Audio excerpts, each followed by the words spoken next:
পারমাণবিক শক্তি ব্যবহারের এলিট ক্লাবে বাংলাদেশ। রূপপুর বিদ্যুৎ কেন্দ্রে ইউরেনিয়াম লোডিং শুরু। অগাস্টে মিলবে 300 মেগাওয়াট। পাশে থাকবে রাশিয়া। সৌর বিদ্যুতে আশার আলো। গাইবান্ধায় দৈনিক মিলছে 1200 মেগাওয়াট বিদ্যুৎ। ডিজেল ব্যবহারে 3 গুণ বেশি ব্যয় হওয়ায় নবায়নযোগ্য জ্বালানিতে জোর।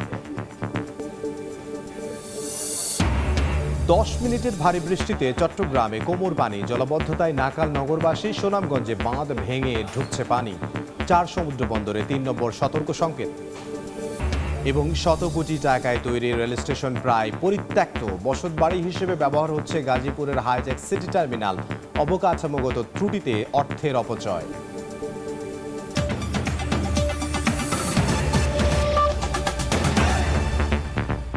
বাংলার সময় সঙ্গে আছে আমি ইমদাদুল হক। 33তম দেশ হিসেবে পারমাণবিক শক্তি ব্যবহারের এলিট ক্লাবে বাংলাদেশ। শুরু হলো দেশের প্রথম পারমাণবিক বিদ্যুৎ কেন্দ্রে ইউরেনিয়াম লোডিং কার্যক্রম, যা চলবে অন্তত 45 দিন। বিজ্ঞানমন্ত্রীর আশা, অগাস্ট নাগাদ রূপপুরের প্রকল্প থেকে 300 মেগাওয়াট বিদ্যুৎ উৎপাদন সম্ভব হবে। আগামীতেও রাশিয়া বাংলাদেশের পাশে থাকবে বলে আশ্বস্ত করেছেন রোসাটমের মহাপরিচালক। বিস্তারিত জানাচ্ছেন ফারুক ভূঁইয়া রবিন। ক্যামেরায় ছিলেন আল মামুন। দীর্ঘ প্রতীক্ষার ইতি টেনে রূপপুরের হাত ধরে গৌরব আর সক্ষমতার নতুন অধ্যায়ে পা রাখল বাংলাদেশ। প্রায় 8.5 বছর আগে পদ্মার ধুধু বালুচরে প্রথম কংক্রিট ঢালাইয়ের মধ্য দিয়ে যে মহানির্মাণযজ্ঞের সূচনা হয়েছিল, বহুমুখী চ্যালেঞ্জ অতিক্রম শেষে এবার পারমাণবিক বিদ্যুৎ উৎপাদনের চূড়ান্ত ধাপে প্রবেশ করল এই মেগা প্রকল্পটি। 2023 সালের সেপ্টেম্বরে পারমাণবিক জ্বালানি হিসেবে দেশে এসেছিল যে ইউরেনিয়াম অ্যাসেম্বলি, মঙ্গলবার বিকেলে সেগুলো প্রবেশ করানো হলো দেশের প্রথম পারমাণবিক বিদ্যুৎ কেন্দ্রের 1 নম্বর ইউনিটে। এর মধ্য দিয়ে পারমাণবিক শক্তি ব্যবহারের এলিট ক্লাবে 33তম দেশ হিসেবে নাম লেখালো বাংলাদেশ। প্রকল্প এলাকায় আয়োজিত ফুয়েল লোডিং এর আনুষ্ঠানিকতায় ভার্চুয়ালি যুক্ত হয়ে বাংলাদেশের নবযাত্রায় শুভেচ্ছা বার্তা দেন আন্তর্জাতিক পরমাণু শক্তি সংস্থার প্রধান রাফায়েল মারিয়ানো গ্রোসি। আর রুশ নির্মাতা প্রতিষ্ঠান রোসাটমের মহাপরিচালক এলেক্সি লেকাচেভ আগামীতেও বাংলাদেশের পাশে থাকার কথা জানান। Усилия огромного коллектива привели к сегодняшнему дню, привели к готовности к спуску первого энергоблока. সরকারের নীতি নির্ধারকরা বলছেন, আন্তর্জাতিক মানদণ্ড মেনে রূপপুরে নিরাপত্তার বিষয়ে সর্বোচ্চ গুরুত্ব দেওয়া হয়েছে। তাদের আশা, কেবল বিদ্যুৎ উৎপাদনই নয়, জ্বালানি নিরাপত্তা নিশ্চিত, জীবনমান উন্নয়ন আর অর্থনীতি গতিশীল করতে অগ্রণী ভূমিকা রাখবে এই প্রকল্পটি। এই দীর্ঘ যাত্রাপথের পরিকল্পনা, নকশা নির্মাণ, ফুয়েল লোডিং, স্টার্টআপ, প্রতিটি ধাপ ছিল অত্যন্ত চ্যালেঞ্জার। পারমাণবিক শক্তি আমাদের জাতীয় জ্বালানি নিরাপত্তার অন্যতম ভিত্তি। এটি শুধু বিদ্যুৎ উৎপাদন করবে না, এটা আমাদের প্রযুক্তিগত সক্ষমতা, শিল্পায়ন ও ভবিষ্যৎ প্রজন্মের সম্ভাবনাকে শক্তিশালী করবে। 2 ইউনিট মিলে দেশের সবচেয়ে বড় এই বিদ্যুৎ কেন্দ্রটি থেকে মিলবে 2400 মেগাওয়াট বিদ্যুৎ। সব ঠিক থাকলে আগস্টে 300 মেগাওয়াট এবং ধাপে ধাপে আগামী বছরের শেষ দিকে পূর্ণ সক্ষমতায় বিদ্যুৎ উৎপাদনে সক্ষম হবে রূপপুর। জ্বালানি রূপান্তরের যে স্বপ্ন দেখাচ্ছিল রূপপুর, তা আজ অনেকটাই বাস্তব। বিদ্যুৎ কেন্দ্রটির প্রথম ইউনিটে ফুয়েল লোডিংয়ের মধ্য দিয়ে শুরু হলো নতুন অধ্যায়ের। নীতি নির্ধারকরা বলছেন, পুরোদমে রূপপুর পারমাণবিক বিদ্যুৎ কেন্দ্র উৎপাদনে আসলে দেশে মোট বিদ্যুৎ চাহিদার 10% যোগান দিতে পারবে। ফারুক ভূঁইয়া রবিন, সময় সংবাদ, রূপপুর পারমাণবিক বিদ্যুৎ কেন্দ্র, পাবনা। বৈশ্বিক জ্বালানি সংকটের মধ্যে দেশের বিদ্যুৎ খাতে আশার প্রদীপ জ্বালিয়েছে গাইবান্ধার তিস্তাপাড়ের সৌর বিদ্যুৎ। এখান থেকে জ্বালানি ছাড়াই দিনে গড়ে 1000 থেকে 1200 মেগাওয়াট বিদ্যুৎ যুক্ত হচ্ছে জাতীয় গ্রিডে। বিশেষজ্ঞরা বলছেন, জ্বালানি নির্ভরতা কমানোর পাশাপাশি বৈদেশিক মুদ্রা সাশ্রয়ে নবায়নযোগ্য জ্বালানি সৌর বিদ্যুতের বিকল্প নেই। হেদায়েতুল ইসলাম বাবুর রিপোর্ট। সূর্যের আলো থেকে উৎপন্ন হওয়া বিদ্যুৎ যুক্ত হচ্ছে জাতীয় গ্রিডে। গাইবান্ধার সুন্দরগঞ্জে গড়ে উঠেছে 200 মেগাওয়াট ক্ষমতা সম্পন্ন তিস্তা সোলার লিমিটেড। দুর্গম জনপদের বালুচর থেকে দৈনিক 1000 থেকে 1200 মেগাওয়াট বিদ্যুৎ উৎপাদন হয়। গত 3 বছরে সোয়া 10 লাখ মেগাওয়াট বিদ্যুৎ উৎপাদন করেছে প্রতিষ্ঠানটি, যার বাজার মূল্য প্রায় 1000 কোটি টাকা। অথচ ডিজেল ব্যবহার করে সমপরিমাণ বিদ্যুৎ উৎপাদনে ব্যয় করতে হয় প্রায় 3 গুণ। ইনিশিয়াল কস্ট যদিও বেশি, বাট মেনটেন্যান্স কস্ট অনেক কম। আমরা এখান থেকে কোনো কিছু জ্বালানি ছাড়াই আমরা শুধুমাত্র সূর্যের আলো থেকেই আমরা বিদ্যুৎ জেনারেশন করতে পারতেছি।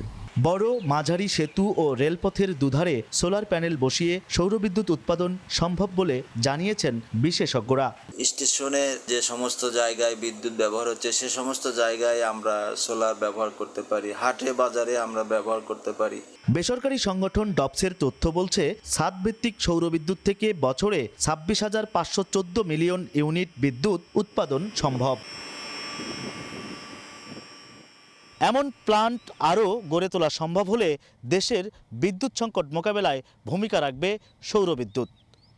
হেদায়েতুল ইসলাম বাবু, সময় সংবাদ, গাইবান্ধা। মাত্র 10 মিনিটের ভারী বৃষ্টিতে চট্টগ্রাম শহরের কিছু কিছু জায়গায় কোমর পানি, জলাবদ্ধতায় চরম ভোগান্তিতে নগরবাসী। সুনামগঞ্জে অতিবৃষ্টিতে ডুবেছে জমির ধান, ভেঙেছে বাঁধ, বজ্রপাতে প্রাণ গেছে মাদ্রাসা শিক্ষার্থী সহ 3 জনের। বৈরী আবহাওয়ার কারণে 4 সমুদ্র বন্দরে 3 নম্বর স্থানীয় সতর্ক সংকেত দেখিয়ে যেতে বলেছে আবহাওয়া অধিদপ্তর।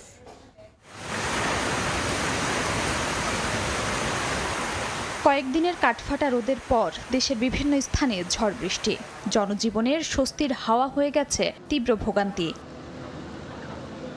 মঙ্গলবার দুপুর 12:30টার দিকে চট্টগ্রামে শুরু হয় মুষলধারে বৃষ্টি। 10 মিনিটেই তলিয়ে যায় প্রবর্তক মোড়, মুরাদপুর ও কাতালগঞ্জের নিচু এলাকা। কোমর পানিতে চলাচলে চরম দুর্ভোগে পড়েন নগরবাসী। পানি ঢুকে বিকল হয়ে যায় বিভিন্ন যানবাহন। বৃষ্টি হলে বা কিছু হলে কিন্তু এখানে অনেক পানি উঠে যায়। এখানে আশেপাশে সবগুলো হসপিটাল, ব্যাংক, অন্যান্য প্রতিষ্ঠান সবকিছুই আছে। সবসময় আমরা এই জিনিসটা ফেস করতেছি। এদিন সকালে ব্রাহ্মণবাড়িয়ায় ভারী বর্ষণ সহ কালবৈশাখী ঝড়ে ভেঙে পড়েছে গাছ, বিদ্যুতের খুঁটি সহ মোবাইল টাওয়ার, তলিয়েছে শহরের অধিকাংশ রাস্তাঘাট। পরীক্ষা কেন্দ্রে যাওয়ার পথে বিপাকে পড়েন এসএসসি পরীক্ষার্থীরা। কসবা, আখাউড়া, নবীনগর ও সদর উপজেলার বিভিন্ন স্থানে কাঁচা ঘরবাড়ি ধসে পড়ায় ব্যাহত হয় যান চলাচল। আমরা চাই দিনগুলা পৌরসভা দ্রুত এটা সমাধান করার জন্য। কুমিল্লাতেও বিভিন্ন সড়কে জমে পানি, দুর্ভোগে পড়েন নগরবাসী। জলাবদ্ধতা নিরসনে কাজ করে সিটি কর্পোরেশন। 1 ঘন্টার বৃষ্টিতে তলিয়েছে বরিশাল নগরীও। অপরিকল্পিত ড্রেনেজ ব্যবস্থার কারণেই সামান্য বৃষ্টিতে জলাবদ্ধতা হয়েছে অভিযোগ স্থানীয়দের।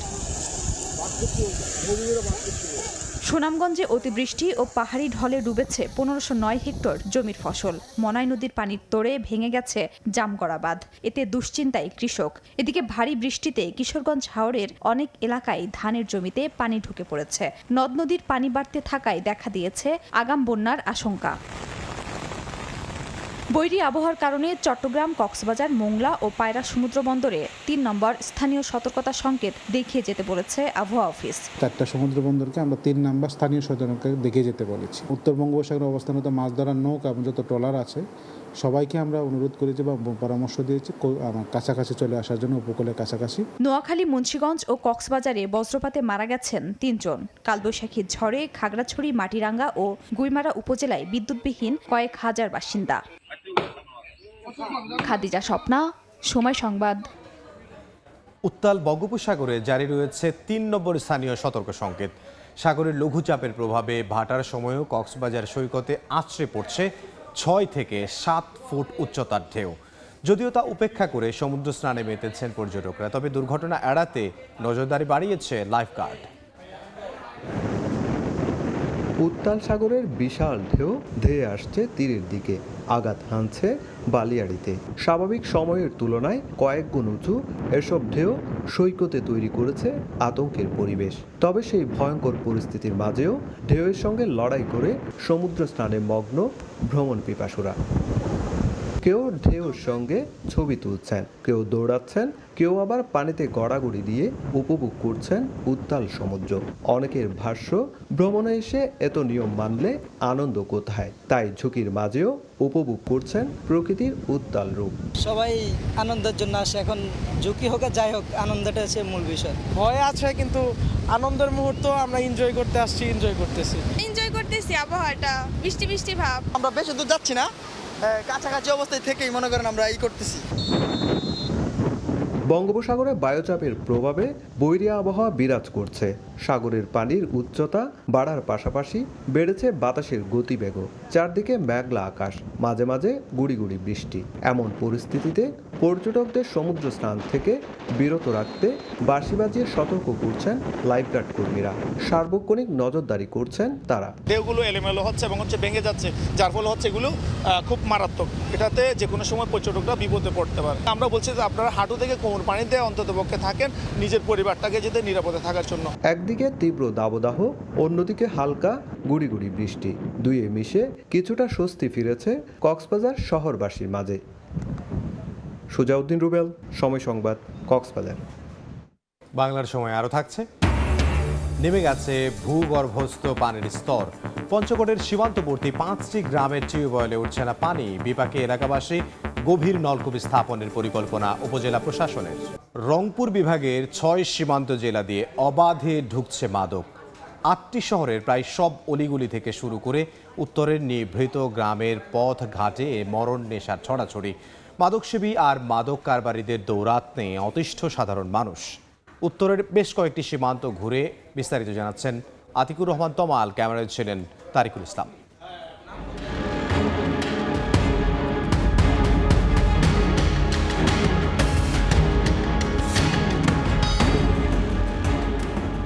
যে মাদক ব্যবসায়ী সে বলে যে আমার 400 বোতল ছিল, কিন্তু যখন মনে করেন যে ধরা হয় এবং প্রকাশ হয় 200 বোতল, আর 200 বোতল কোথায় গেল? ওদের এমন হ্যাডাম দেখা যায় যে পুলিশকেও মাঝে মাঝে হুমকি দেয়। কারবারিরা পুলিশের চাই বেশি চালাক না। সীমান্ত ঘেঁষা উত্তরের জেলা লালমনিরহাটে মাদকের রমরমা কারবার। ঘরের দরজা বন্ধ করে জানালা দিয়ে চলে মাদক বিক্রি। পুলিশ ও প্রশাসনের চোখ ফাঁকি দিতে বাড়ির বাইরে বসানো সিসি ক্যামেরা আর ভেতর থেকে নজরদারি করছেন ওয়াচম্যান। ক্যামেরা রাখছে কেন? ও পুলিশ ধরিয়ে এসে আসি ডিস্টার্ব করে। রংপুর শহরে এখন সবচেয়ে বড় মাদকের স্পট বৈরাগীগঞ্জ। এছাড়া নগরীর লালবাগ, কেডিসি রোড, হারাগাছে বসে মাদক সেবীদের আড্ডা। উত্তরের সীমান্তের কাঁটাতার ভেদ করে মধ্যরাতে মাদক ঢুকে সীমান্তের এপারে। সীমান্তের বহু মানুষ জড়িত এই মাদক ব্যবসায়। শেষ পর্যন্ত পাওয়া গেল এক বিক্রেতাকে। ভোর রাতে ওপার থেকে এপারে আসে মাদক, সেসবই গুণে দেখা হচ্ছে। বিক্রেতারা বেশিরভাগই শিশু, আর গডফাদাররা সবাই ধরা ছোঁয়ার বাইরে। এই দেশের সীমান্ত জেলা 18টি, এর মধ্যে 6টি রংপুরে। আমি এখন দাঁড়িয়ে আছি রংপুরের লালমনিরহাটের শেষ সীমান্তে। আমার পেছনে যে জায়গাটি রয়েছে এটি আসলে সীমান্ত লাগোয়া একটি গ্রাম, এবং সেই গ্রামের পরেই কিন্তু সীমান্তের কাঁটাতার এবং যে লাইটগুলো দেখা যাচ্ছে, এরপরে কিন্তু ভারত। অভিযোগ আছে এইসব সীমান্ত পথে অবাধে ঢুকছে মাদক। কি নাম এটার? লেবরট। মিঠাপুকুরের সবচেয়ে বড় ইয়ে কোনটা? শালটারি বড় বর্তমান যত বড় মামলা 2 মাস 3 মাস থাকলেই জামিন দেওয়া যায়। ছোট থেকে দেখতেছি আমাদের এই রোডে সীমান্তবর্তী এলাকা হয়, দুপুরের পর থেকেই মনে করেন যে মিনিটে 8-10টা করে বাইক যাচ্ছে। শুক্রবার সেদিন আমরা রাস্তা দিয়ে হাঁটতে পারি না, এত বাইক। রংপুরের যে পার্টিগুলো, এগুলোর উচ্ছৃঙ্খলা বেশি এবং আইন শৃঙ্খলা বাহিনীর দলগ্রামের ইউনিয়নের কোথায় কোথায় দিলে ওরা সবাই জানে, কিন্তু কোনো তো ভূমিকা দেখি না। স্টুডেন্ট যেগুলো ইয়ং অল্প বয়সের, এরা মনে করেন যে দিন দিন মনে করেন যে নেশা আসক্ত হইতেছে। সংশ্লিষ্টরা বলছেন একসময় ভারত থেকে আসতো ফেন্সিডিল, কিন্তু সে দেশে এর উৎপাদন বন্ধ থাকায় সে জায়গায় আসছে একই ধরনের মাদক, স্ক্যাফো, ফায়ারডিল। এছাড়া ভারতীয় মদ, গাঁজা ও অল্প কিছু ইয়াবার চালানো আসে উত্তরের সীমান্ত পথে। আতিকুর রহমান তমাল, সময় সংবাদ, রংপুর। গরিব ও অসহায়দের ন্যায্য বিচার নিশ্চিতে আইনজীবীদের প্রতি আহ্বান জানিয়েছেন বেসামরিক বিমান পরিবহন ও পর্যটন মন্ত্রী আফরোজা খানম রীতা। দুপুরে মানিকগঞ্জে আইনগত সহায়তা দিবসের অনুষ্ঠানে তিনি এই কথা বলেন। যারা অসহায় মানুষ আছে তাদের পাশে দাঁড়ানোর জন্য, যেটা আমরা আপনারা সবাই দেখেছেন যে মাননীয় প্রধানমন্ত্রী 31 দফায় কিন্তু আইনের সুশাসন প্রতিষ্ঠার একটা পদক্ষেপ নিয়েছেন। সেখানে লেখা আছে তারই ফলপ্রসূ হিসাবে আমাদের এই কমিটিটাকে একটা অধিদপ্তরে পরিণত করা হয়েছে। প্রায় 100 কোটি টাকা খরচে বানানো হয়েছে আধুনিক রেল স্টেশন, অথচ সারাদিনে থামে একটি মাত্র ট্রেন। কাজে না লাগায় বিলাসবহুল স্টেশনটি বসতবাড়ি হিসেবে ব্যবহার করছেন রেলকর্মীরা। বলছি গাজীপুরের হাইটেক সিটি পার্ক রেল স্টেশনের কথা। একে রাষ্ট্রীয় অর্থের চরম অপচয় আখ্যা দিয়ে রেলের অনিয়ম ঠেকাতে এখন থেকেই সরকারকে নজরদারির আহ্বান বিশ্লেষকের। নাজমুস সালেহীর প্রতিবেদন। নির্মাণশৈলী, নান্দনিকতা আর আধুনিকতায় এটিকে উন্নত বিশ্বের কোনো ভবন বলেই মনে হবে। সুরম্য এই ভবনটি গাজীপুরের high tech city park rail station. দৃষ্টিনন্দন এই রেল স্টেশনের নির্মাণ ব্যয় সব মিলিয়ে প্রায় ১০০ কোটি। প্রতিদিন গাজীপুর, টঙ্গী, সাভারের শিল্পাঞ্চল ও উত্তরবঙ্গের ১০ থেকে ১৫ হাজার যাত্রী পরিবহনের উদ্দেশ্য নিয়ে ২০১৮ সালে যাত্রা শুরু করে এই স্টেশন। অথচ শুনশান নীরব পড়ে আছে বিশাল এই স্থাপনা। টিকিটের জন্য আসছে কিন্তু কোনো ট্রেন দাঁড়ায় না বিদায় এখানে কোনো টিকিটও দেয় না ওরা। আমি টিকিট কাটার জন্য আসছিলাম, তা কাউন্টার বন্ধ, আমি ঘুরে যাচ্ছি। স্থানীয়রা বলছেন বিপুল চাহিদা থাকলেও সারাদিনে থামে একটি মাত্র ট্রেন, বরাদ্দ মাত্র ২২টি টিকিট, ফলে কাজে আসছে না বিলাসবহুল এই স্টেশন।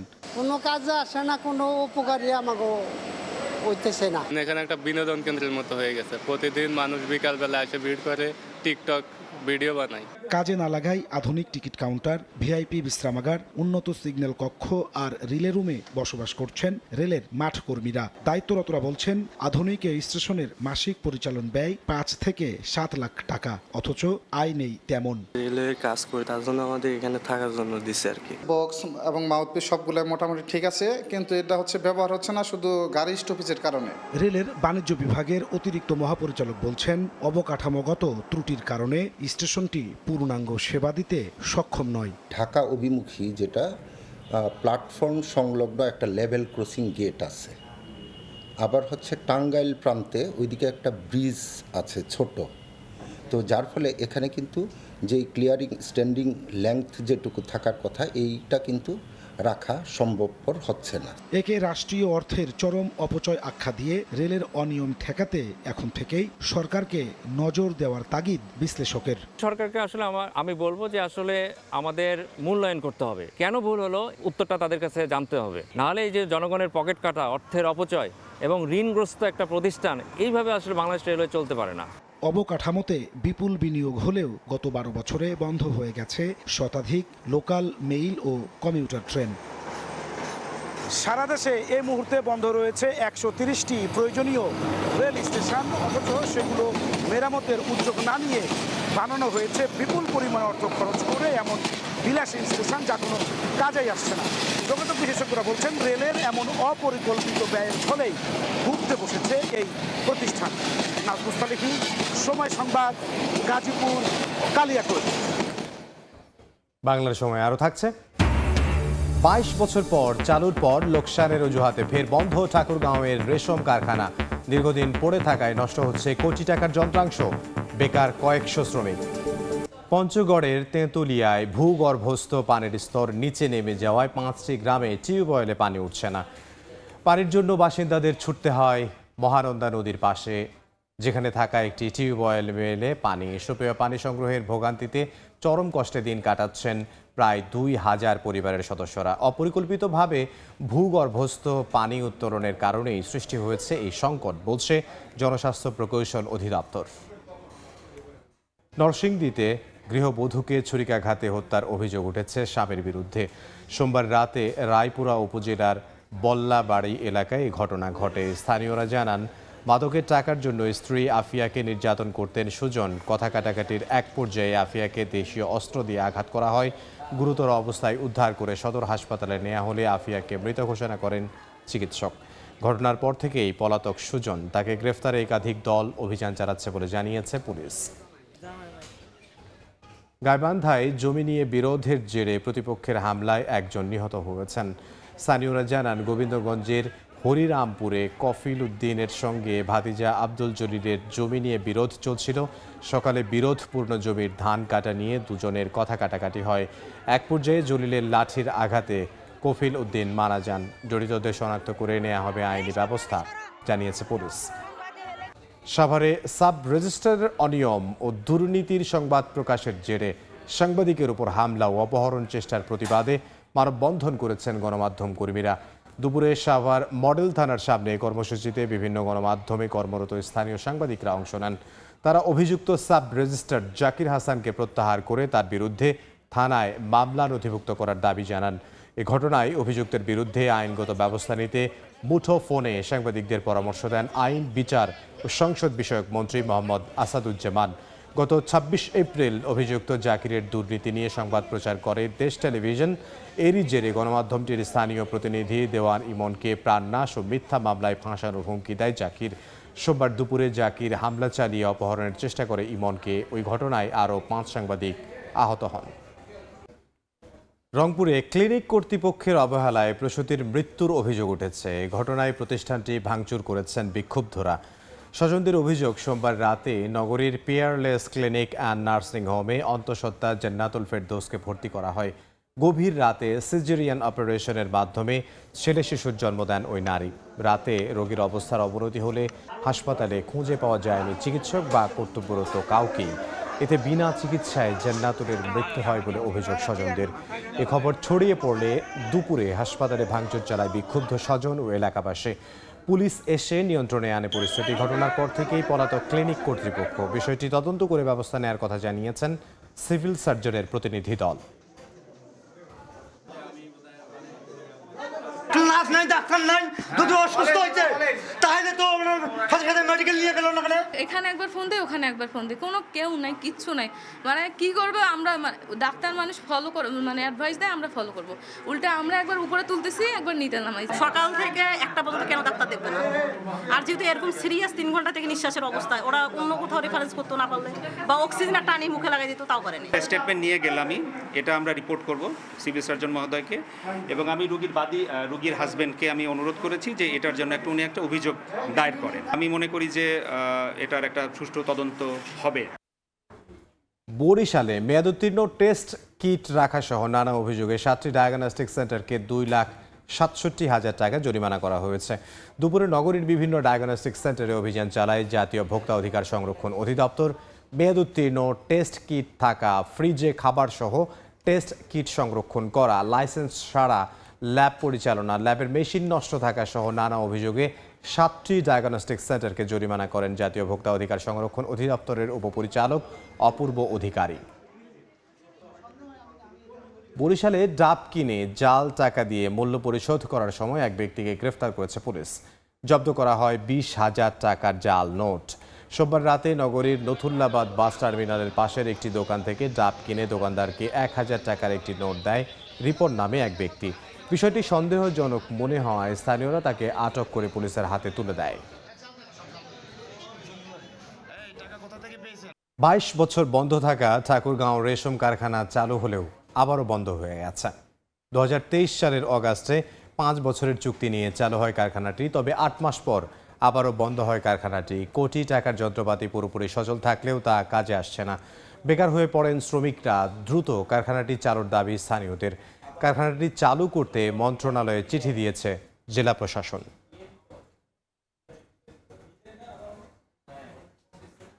বাংলার সময় শীর্ষ সংবাদগুলো জানিয়ে দিচ্ছি আরও একবার।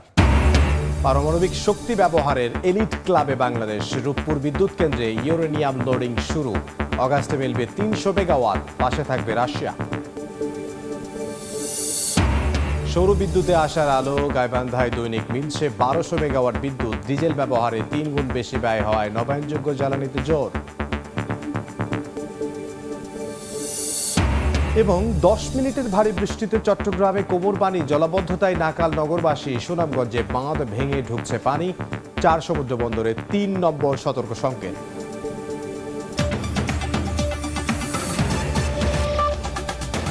এ ছিল বাংলার সময়। এরপর সন্ধ্যার সময় নিয়ে আসছে কিছুক্ষণ পর। সঙ্গে থাকুন সময়।